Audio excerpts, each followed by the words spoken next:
a courtesy on approach of a superior, and so that the other could see his eyes and visibly recognize him, since he was wearing a full armor suit. Tonight, in the spirit of salute, of friendship, we have a variety of patriotic music as well as some patriotic reflections. So we're going to start off tonight with the Pledge of Allegiance and then the national anthem. And that's in your hymnal. You'll all have a hymnal in your pew. That'll be 802. So let's stand and join together and lead and sing the Pledge of Allegiance together.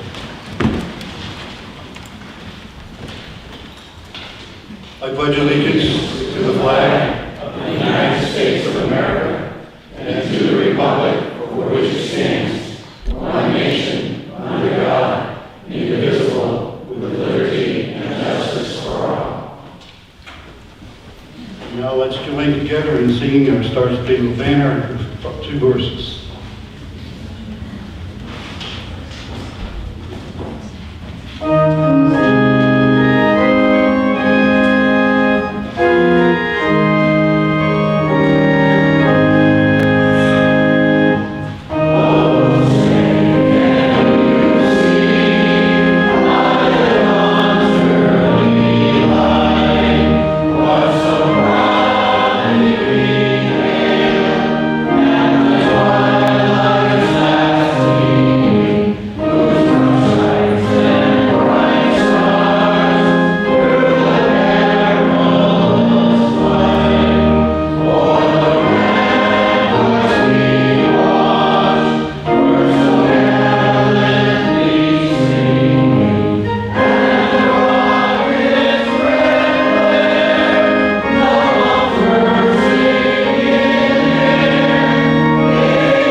Presents It's America.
a special celebration or season of celebration.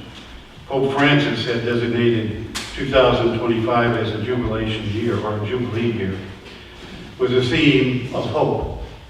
Some dictionaries describe it as a time or season of rejoicing. And I expect there will be quite a celebration for the country's 250th anniversary on July 4th next year. The Jubilation Handbell Choir will now present Jubilee.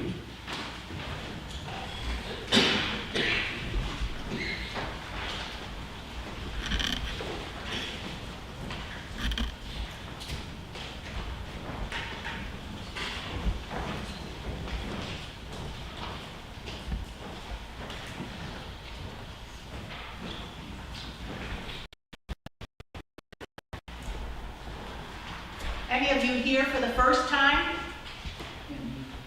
Would you like to ring a bell? You didn't say no. Do you know why we wear gloves? Any idea? Well, you know how you leave fingerprints on stuff? Well, we don't want to leave our fingerprints on this because it damages the bell. You right, Linda? You'll put on that glove. You didn't say no, right?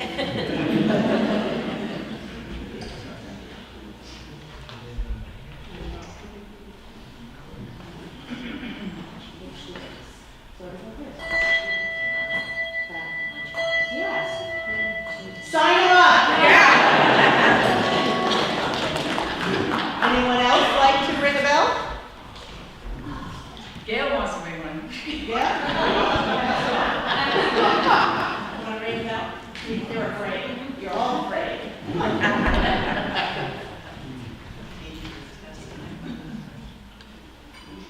Make it easier.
Did any of you see us smiling while we were playing? No, smiling. Probably not. America the Beautiful is a patriotic song written by Catherine Lee Bates, first as a poem, Pike's Peak. It was published in the 4th of July edition of the church periodical, The Congregationalist, in 1895. It is one of the most popular of the many American patriotic songs. And now Nella on our 1876 organ and Emily on the clavinola present For Spacious Skies.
I will now call on Merrill Vaughn to present Patriotism in the Military.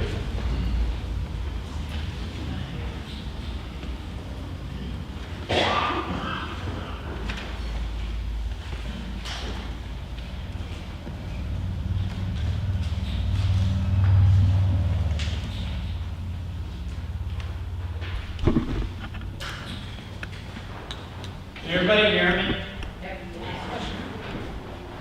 If you can't hear me, raise your hand. Okay. Patriotism is defined as love or devotion for one's country. Those of us that served in the military, whether by volunteering or by being drafted, did so in a time of war and in peace. People have told me that I did the patriotic thing by serving in the Air Force during Vietnam and in peacetime. I disagreed with them 100%. They asked me why I disagreed with that.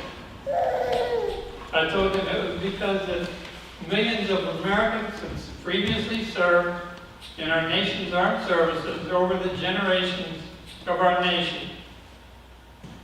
All I did was just follow their footsteps, just as others are following mine and the other two gentlemen be after me tonight. So what did you do that was patriotic while you served in the military? That made me think long and hard about all that I did in my 21 plus years in the Air Force. Some of it was in war, some of it, most was in peace. I can only come up with two examples of my devotion to my fellow service members and to my nation. One was in March 1973, while assigned to the 63rd Military Airlift Wing at Norton Air Force Base, California. I was able to work on the infamous Hanoi taxi, which brought our POWs home from North Vietnam. At that time, that was my proudest moment in the Air Force. But there came a second time. December 7th, 1981, I was part of an Air Force flight from Hickam Air Force Base, Hawaii, that participated in the 40th anniversary of the attack on Pearl Harbor. At 7:55 a.m. local time, the ceremony began. Well, I had been on the USS Arizona Memorial numerous times to where you can still see the oil bubbling to the surface. It's as if she's crying for her crew. It meant a special difference to me that day. Why? Because I got to hear stories from survivors that told of us surviving the attack on Pearl Harbor, Hickam Air Force Base, at that time Hickam Field, Kaneohe Marine Corps Air Base, Schofield Barracks, Fort Shafter, and other installations in Hawaii. After the ceremony, I went back on the Arizona, and I looked up at the 1,300 names that were engraved in the marble wall, and I realized their devotion that they gave to their nation. Most of them had signed on during peacetime, but died on the first day of the war. I thank you very much for attending tonight, and may God continue to bless the United States of America.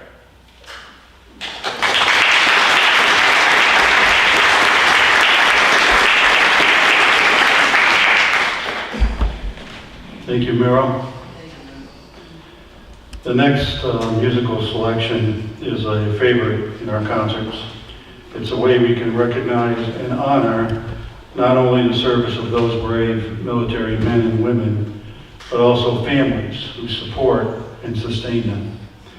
I invite you to stand when you hear the particular song of your service branch, or if you are a family member of those serving or of those who served.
Thank you all service members and families for your service to our country.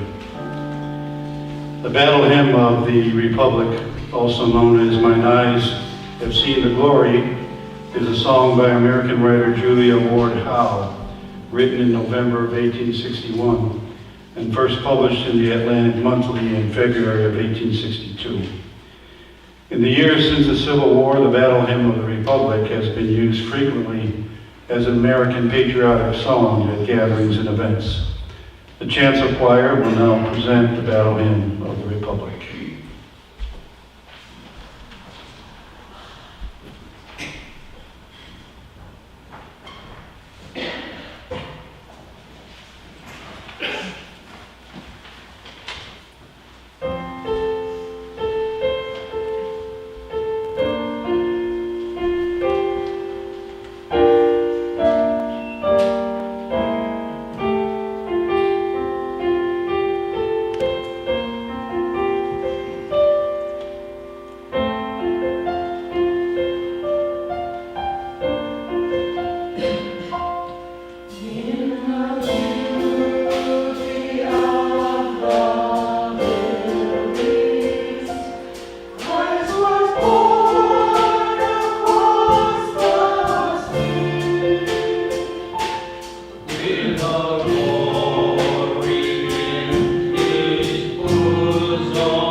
like to ask Jim Allard to come forward to present More Than a Parade.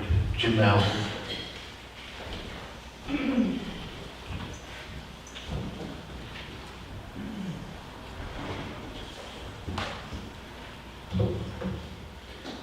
Good evening, everyone. Tonight, we gather to celebrate Flag Day with some beautiful and stirring music that we are fortunate to have shared with us by our friends and neighbors. Flag Day is just one of the patriotic holidays scattered throughout the year. Memorial Day was less than 3 weeks ago. Independence Day is barely 3 weeks ahead of us. Then comes Veterans Day on the 11th of November and President's Day in February. And rolling around on the third Saturday next May will be the almost forgotten Armed Forces Day. These patriotic holidays like Flag Day, and incidentally this one coincides with the 250th birthday of the United States Army, they all have strong martial themes coursing through them. Who is not thrilled by a rigid column of troops marching behind a ramrod straight color guard, or inspired by the music of John Philip Sousa, or the hymns of Catherine Lee Bates and Julia Ward Howe, some of which we've already heard tonight. But speaking as a soldier, I would tell you that these martial themes that we are all so familiar with are the easy part of patriotism. Genuine patriotism, the kind that makes our republic flourish, needs to reside in the hearts of every citizen that professes to care about what Franklin called this great national experiment.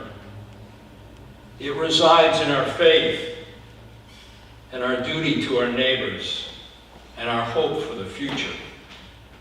True patriotism may spring from high school students who learn about democracy when choosing a theme for their spring prom, or from a softball coach who demonstrates the power of teamwork. Patriotism rests in those who vote to raise their own taxes when they would rather not, or to give endless hours to make a recycling center function, or to operate a food pantry that gives some measure of security to someone in trouble. So enjoy the music tonight, treasure the talented people who share it with us, and remember that patriotism is more than a concert or a parade. It is the grist that sustains our society. And when you leave tonight, take your very personal own patriotism with you, for out there is where it is needed.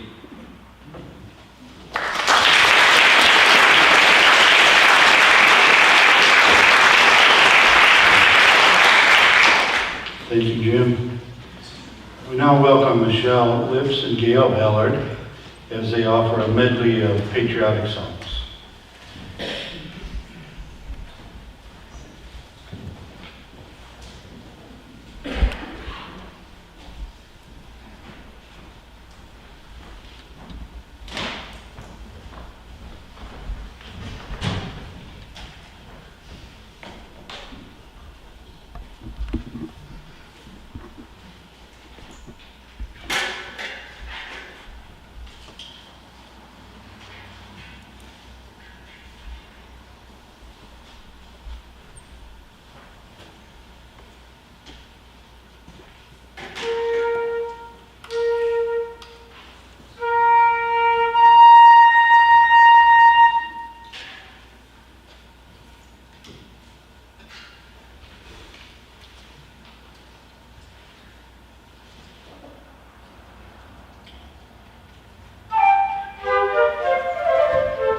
My Country 'Tis of Thee, also known as America, was written in 1831 by Samuel Francis Smith, a 24-year-old seminary student at Andover Theological Seminary in Massachusetts.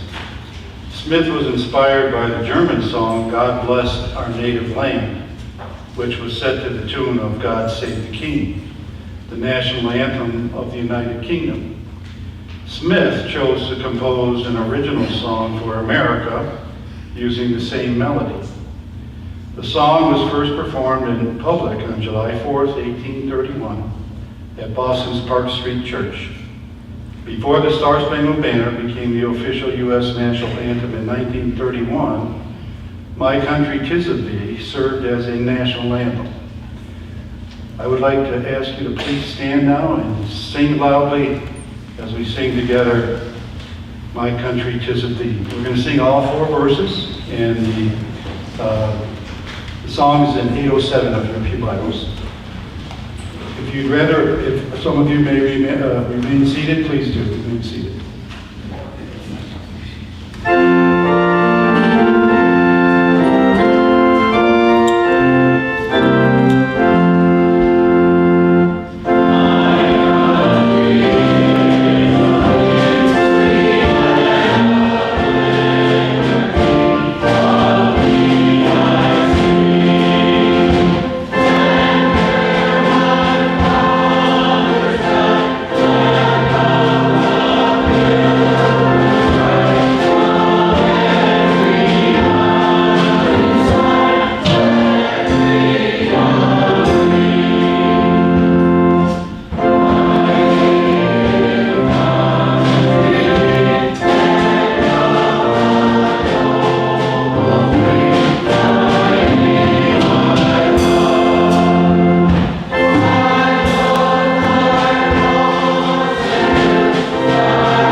Shenandoah can refer to a few things. It's a national park in Virginia, a river in valley in Virginia, in West Virginia, and also the name of a country music band. It also refers to a folk song. The name Shenandoah itself comes from Native American languages, meaning Great Plains or beautiful daughter of the stars. Jubilation will now present Shenandoah, the folk song on hand chimes.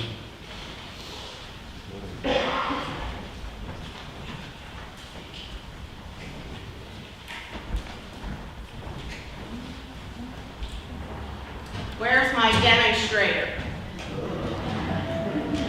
Oh, he can't run. So this is much easier to play. You don't need a glove. It's like sort of a xylophone. Give it a shot.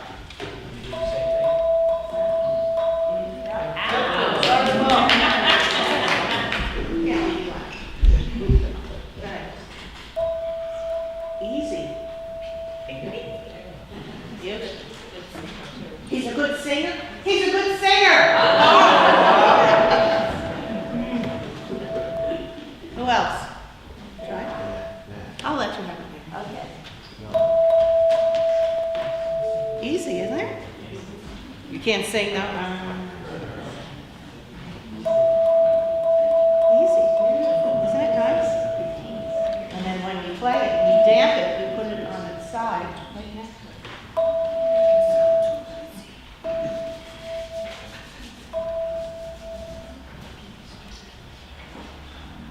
I think you like this. They made it sound too easy. Well, two and page turns. A little down.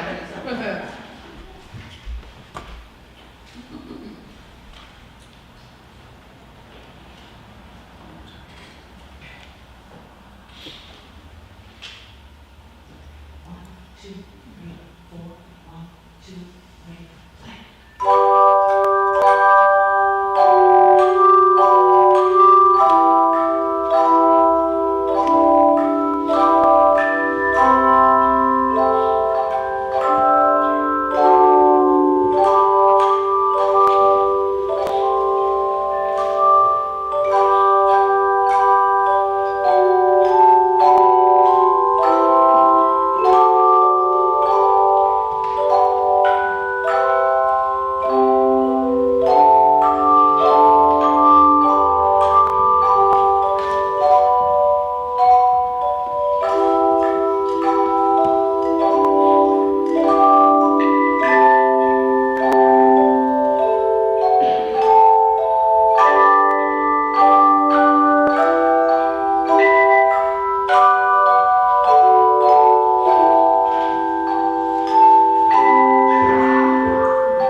I'd like to welcome Nella Hobson to the podium with word choice.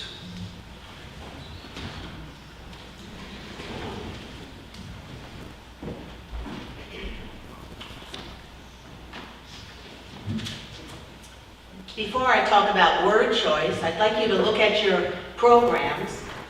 Does anyone have a little happy face sticker on the back of their program? Mary, Millie, Sue. We have a little door prize for you. Stop me. Now, it has to be like blue or yellow or red, not green, not green. Invisible doesn't count.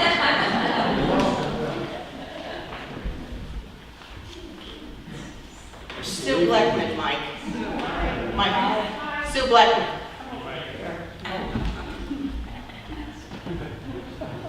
Free stuff, free stuff. These are all hand stitched. Mary. Who has a green sticker? Anyone have a green sticker? You get a special prize. That's a big thing.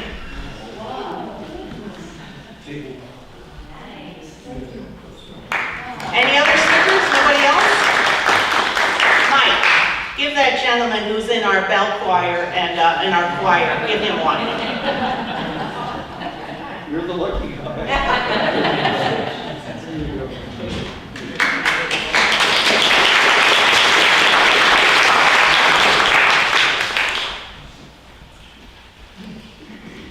When I was newly employed for the Army Chaplain School at Fort Monmouth in New Jersey as a civilian, it was my job as a writer and editor to revamp the field manuals for the Army chaplaincy. Did you know they had chaplains in the Army? Those field manuals are really the regulations that governed everything for the chaplain branch. You know, Army Regulation 16.1, chapter this, page that, paragraph this, you know how that goes. And these regulations covered everything from how to arrange an altar, a setup out in the field, or a tent, or pack a jeep, or pack the chaplain's service in the field kit, and perform a funeral and a wedding, a baptism, either in the garrison or in the field. Well, you get the picture. Well, back in the mid-1980s, I think all of you remember the 80s, when I started at the school, we of course had no mobile phones like they have today. Well, maybe the general had one in his vehicle, but nobody else did. The soldiers in the field had two-way radios. And I noticed something very unusual in the chaplaincy's field manual. It said, the chaplain may have a radio. This seemed kind of strange to me, as how would the chaplain and the chaplain's assistant know where they were needed if they didn't have a radio? So if you're thinking that Army chaplains are like Father Mulcahy in MASH, you have let Hollywood put that image in your mind.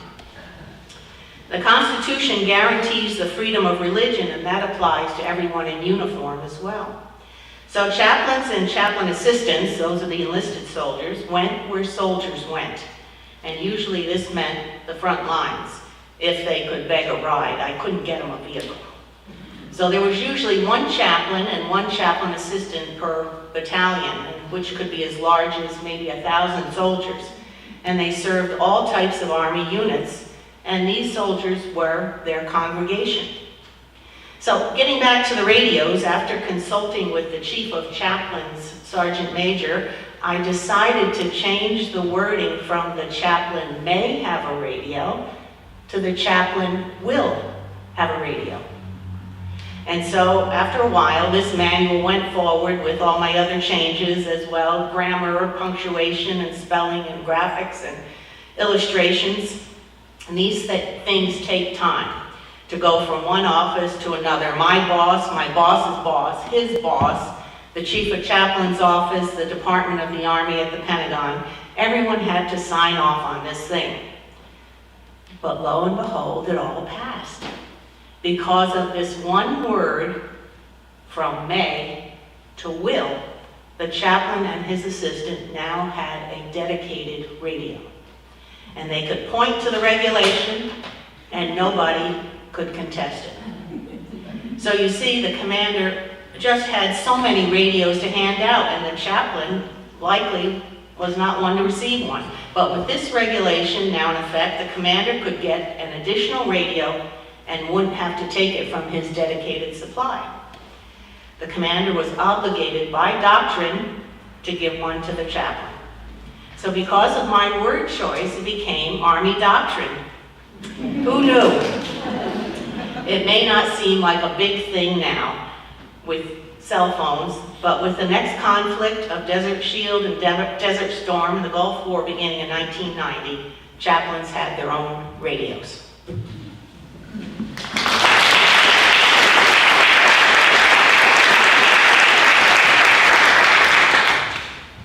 Thank you, Nella.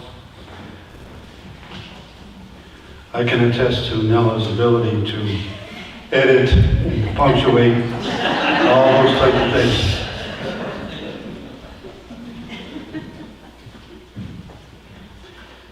Let's see, I'm trying to find my place here. Nella and Emily will now play Banjo Rag on the Baby Grand. And they're all both over there.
Lost my place here.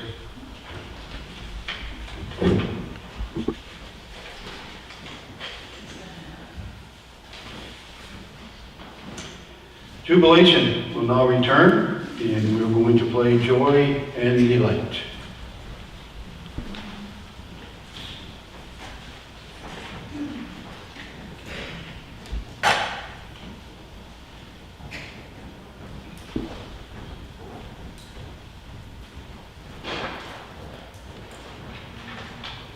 We're going to use something else. We have chimes, we have bells, now we have mallets. I'll leave you alone. Instead of ringing, well, there's some ringing going on too, but we're going to hit it. It's where the clapper would strike in there. I'm going to hit it on the outside of the cast iron. Mary, doing it?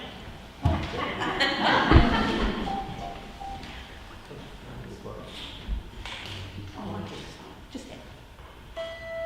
Good job.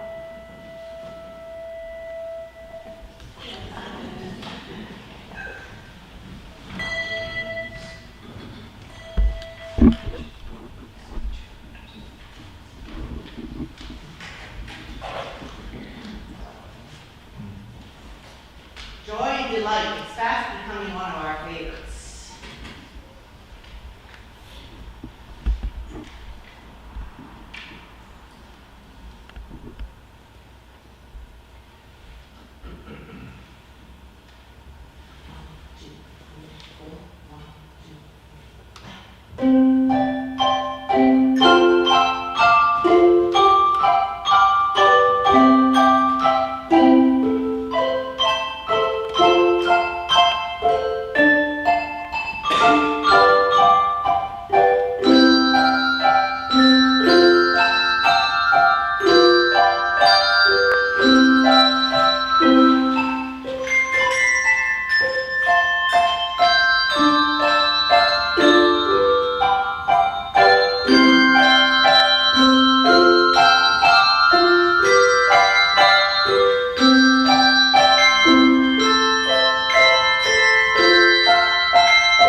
I'll now ask Mike Hobson to come forward with his reflection, a lesson learned.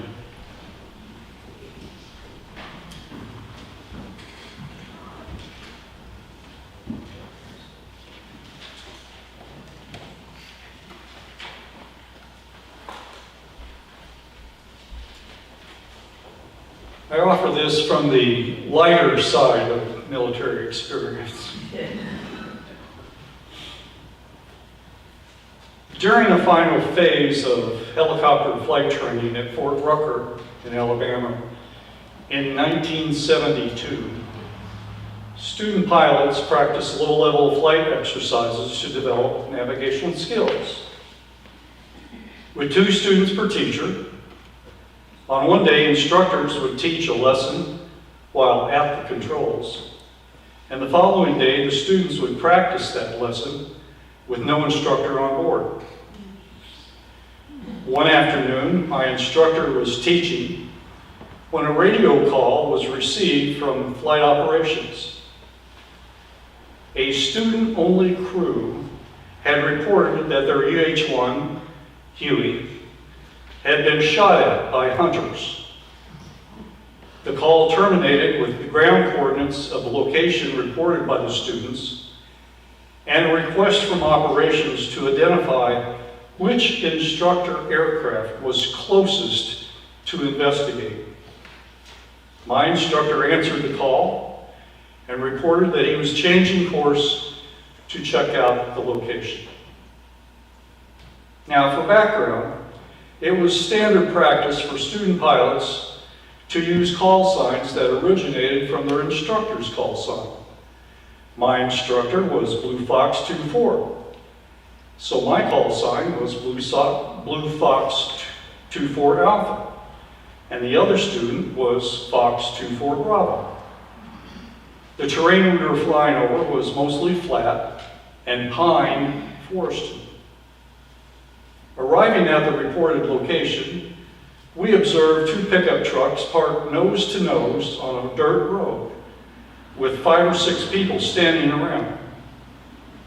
Some were holding rifles or shotguns. As we circled the area, one of the men on the ground ran down the road and started waving his arms up and down as if to guide us to land on the road. My instructor made a call to operations. This is Fox 2-4. We are at the location and see hunters gathered around 2 trucks. There looks like a lot of empty beer cans on the ground. Operations then instructed Fox 2-4 to see if he could identify any license plate numbers to report. He replied that he would have to land and approach the vehicles to do that. So Fox 2-4 wheeled our Huey around and lined up with that lone individual on the road who apparently was reliving his days of heralding helicopters to the ground in Vietnam. And we sat down on the roadbed.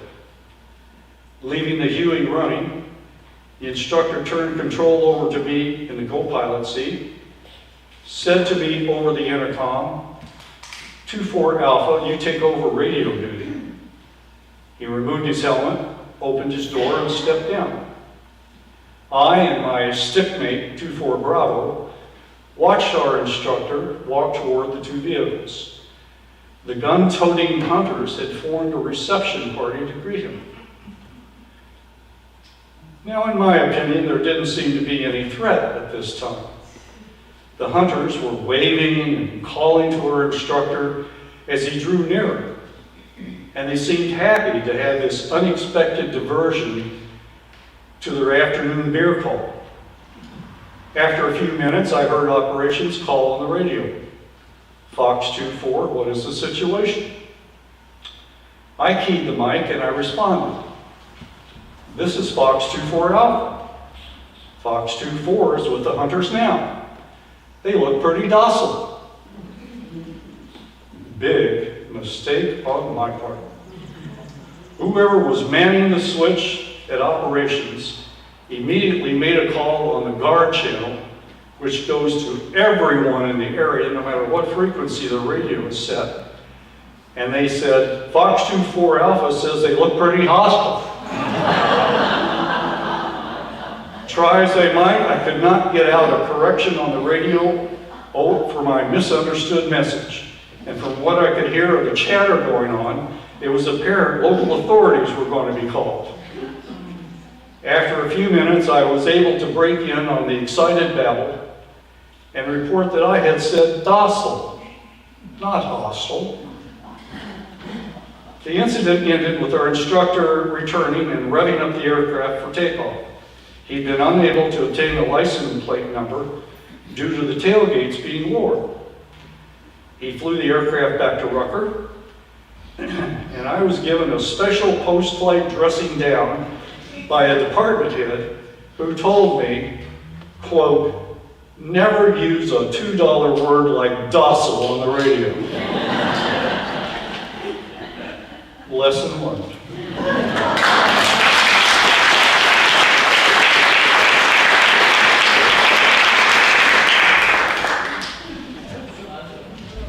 Thank you, Mike. Now we welcome back Michelle and Gail, this time with Gail on the clarinet. And the song is Easy Does It.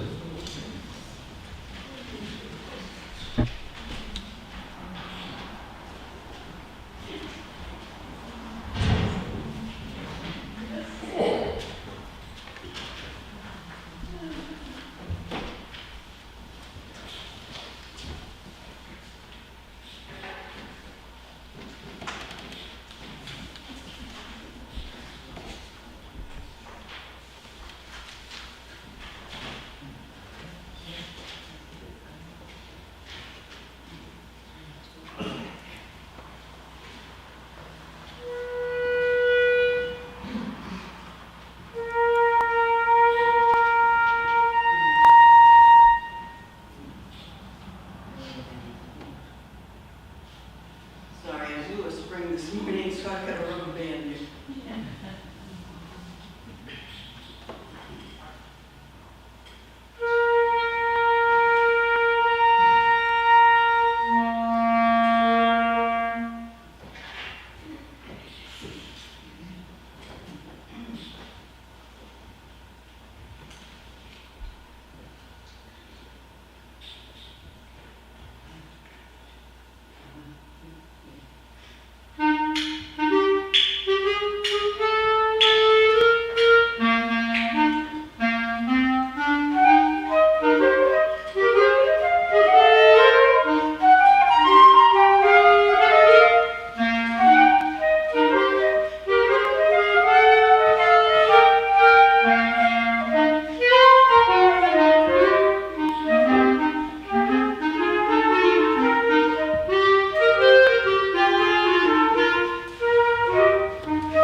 This Land Is Your Land is one of the United States' most famous folk songs, and one that you can't help tapping your foot to and singing along with. Its lyrics were written by American folk singer Woody Guthrie in 1940, and in 2002 it was one of 50 recordings chosen that year by the Library of Congress to be added to the National Recording Registry.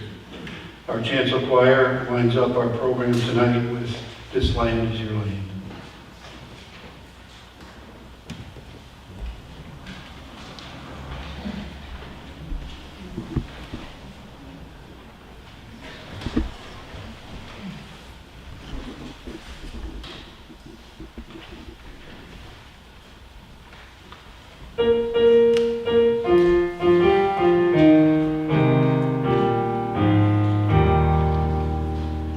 This land is your land.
As Porky Pig used to say, that's all, folks. I'd like to thank you all for coming today. I hope you enjoyed tonight's concert. Before you leave, I'd like to ask all our choir members to please stand. And also,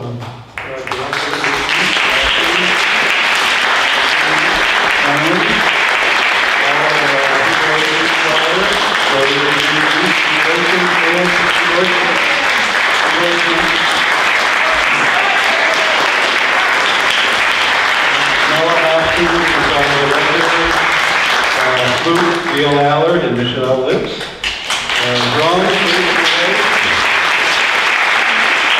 Again, I'd like to thank Jim Allard, Mike Hobson, Nella Hobson, and Merrill Vaughn for sharing their reflections of this. Thank you all for coming. Please stay and enjoy some fellowship time and some cookies. I know there's some good cookies out there. So thank you. Thank you. God bless you all, and God bless America.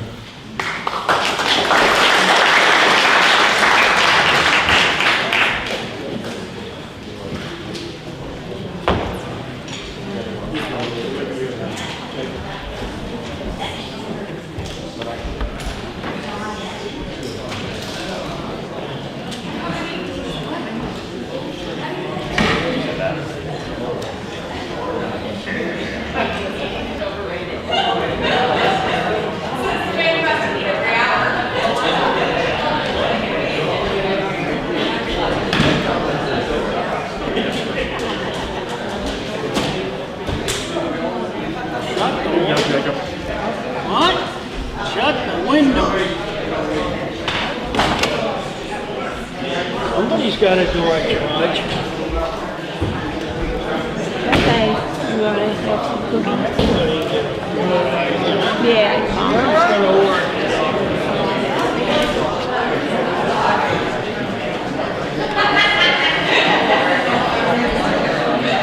I can send that to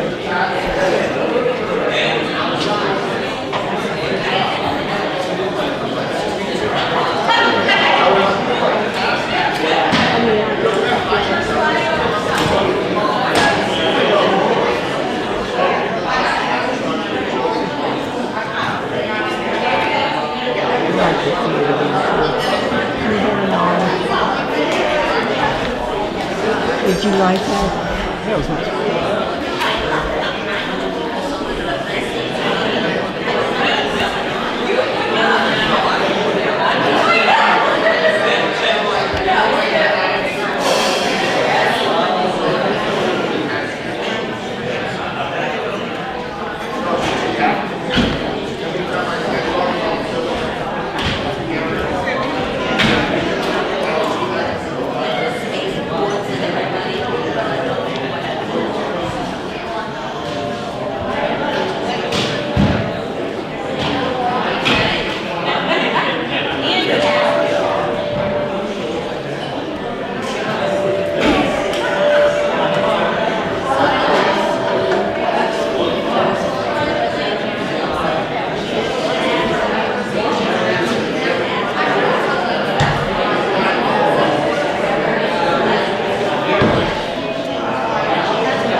you doing?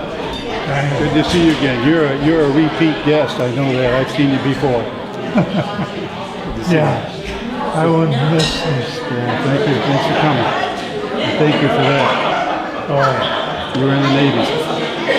Well, that's my grandson. Oh, okay. Well, still. He did a hitch in the Navy. I spent 8 years in the Army. Okay. All right. Good for you. Well, thank you for your service. Oh, thank you.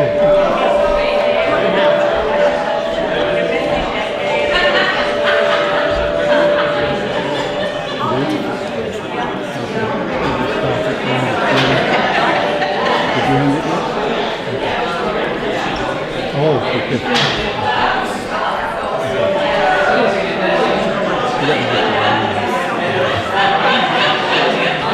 Thank you. Yeah, I ended it. Is it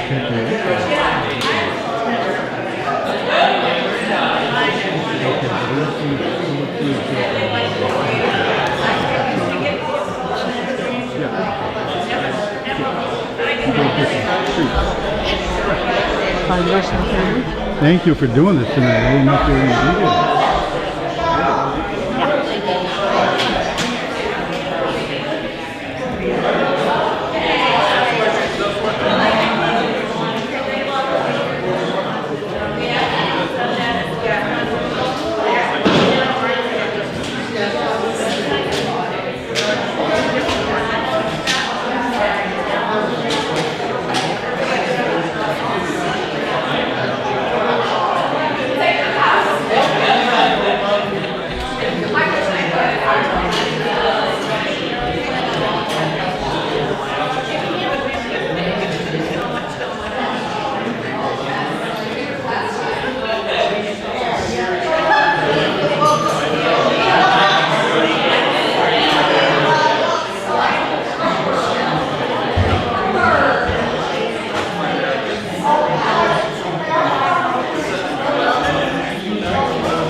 Kim said she was watching.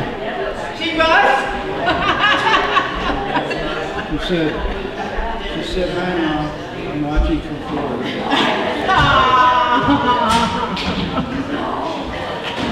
You take it home? Yep. All right, have a good night. I'll see you on Sunday morning. Okay.